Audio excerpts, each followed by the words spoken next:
बिस्मिल्लाहिर्रहमानिर्रहीम। अस्सलाम वालेकुम। उम्मीद है आप सब खैरियत से होंगे। दुआ है कि अल्लाह ताला सब की उम्र में और रिज़्क़ में बरकतें दे और सब के साथ आसानी वाला मामला फरमाए, आमीन।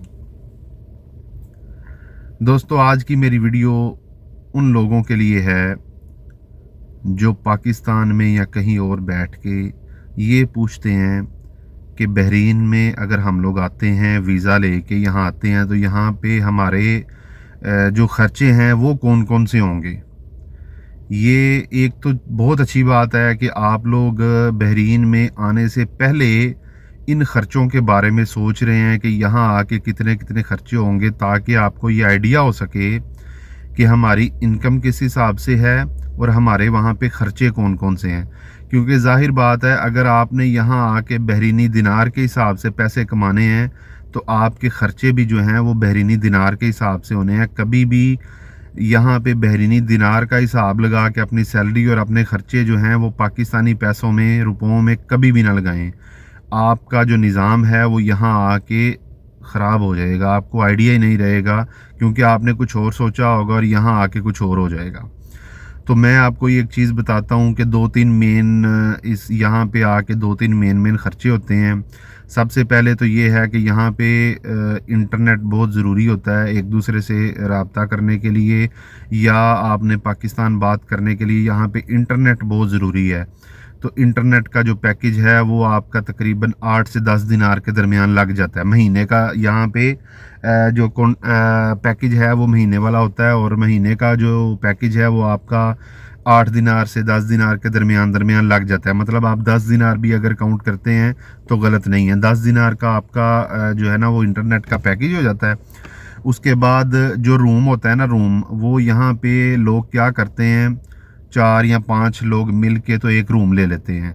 मिसाल के तौर पे अगर रूम का रेंट जो है वो 100 दिनार है या 90 दिनार है, तो अगर आप 4 या 5 लोग हो जाते हैं तो आपको वही 25 दिनार, 27 दिनार ऐसा करके जो है ना वो रूम का रेंट आ जाता है।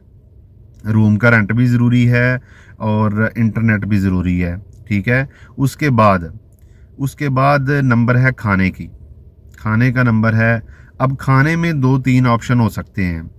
जैसे अगर आप किसी रेस्टोरेंट से खाते हैं वो आपकी मर्ज़ी है, आप किस लिहाज से खाते हैं। यहाँ पे पाकिस्तानी बहुत ज़्यादा रेस्टोरेंट हैं, अच्छे अच्छे भी हैं, और कुछ ऐसे हैं जिनका रेट नॉर्मल है। अब डिपेंड करता है आप कौन से एरिया में रहते हैं, वहाँ पे कौन सा पाकिस्तानी होटल है और उसका रेट क्या चल रहा है।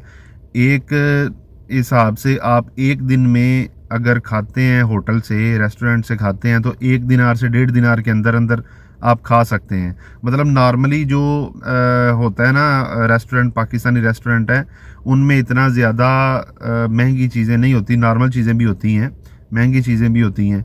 तो आपने जो नॉर्मल खाना खाना है वो आप जो है ना वो 1 दिनार, 1.5 दिनार ऐसा करके जो है ना वो लग जाता है, आपका डेली का लाजमी लग जाता है, 1.5 दिनार तक लग जाता है इजीली। तो दूसरी चीज़ ये होती है कि कुछ रेस्टोरेंट में ये होता है कि मेस लग जाती है। मतलब आपने उसको महीने बाद पैसे देने हैं और आपने दोपहर को और शाम को 2 टाइम का खाना जो है ना आपने उधर से खाना है, या आप उधर जाके खाएं, या फिर आपने अगर पार्सल लेना है तो वो पार्सल ले आएँ, एक आदमी के लिए वो पार्सल दे देते हैं। तो उसके लिए वो मंथली आपसे 22 दिनार या 25 दिनार ले लेते हैं। मतलब नॉर्मली अगर आप अपना काउंट करते हैं कि मैं डेली का 1 दिनार या 1.5 दिनार खाता हूँ, तो वो 40 दिनार, 35 दिनार, 45 दिनार बन जाते हैं। लेकिन अगर आप रेस्टोरेंट पे लगाते हैं, उसमें दोपहर का और शाम का खाना खाते हैं, तो वो आपको कुछ लोग 22 दिनार ले लेंगे, कुछ लोग आपसे 25 दिनार ले लेंगे। मतलब ये इतना आपका ख़र्चा हो जाता है। उसके अलावा एक और भी ऑप्शन है कि आप रूम में जिन लोगों के साथ रहते हैं वही 4 और 5 लोग मिल के तो आपस में घर में खाना बना लेते हैं। वो एक दफ़ा तो शुरू में आपके जो है ना वो पैसे वगैरह लगते हैं, मतलब जो घर का सामान लेके आना है, या सिलेंडर अरेंज करना है, चूल्हा अरेंज करना है, इस तरह से जो जो चीज़ें हैं वो आपने अरेंज करनी होती हैं। लेकिन वो स्टार्टिंग में एक दफ़ा होता है। उसके बाद ये होता है कि आप लोग सामान लेके आते हैं, किसी एक के नंबर लग जाता है, या फिर बारी बारी सारे पकाते हैं।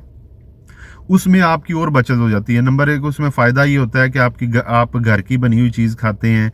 रेस्टोरेंट के मसाले वगैरह और जो जो चीज़ें होती हैं, ऑयल ये वो, उससे बचत हो जाती है। आप लोग अपनी मर्ज़ी से खाना बना सकते हैं, उसमें भी फ़ायदा हो जाता है। उसमें नंबर 1 तो फ़ायदा ये है कि आप घर का खाना खाते हैं, और नंबर 2 फ़ायदा ये है कि आपका ख़र्चा जो है वो 22 दिनार 25 दिनार से भी मोस्टली कम ही आता है। अभी आपने ज़्यादा मतलब ऊपर लेके जाना है तो वो आपकी मर्ज़ी है, क्योंकि आपको पता है हर एक चीज़ का अलग अलग रेट होता है।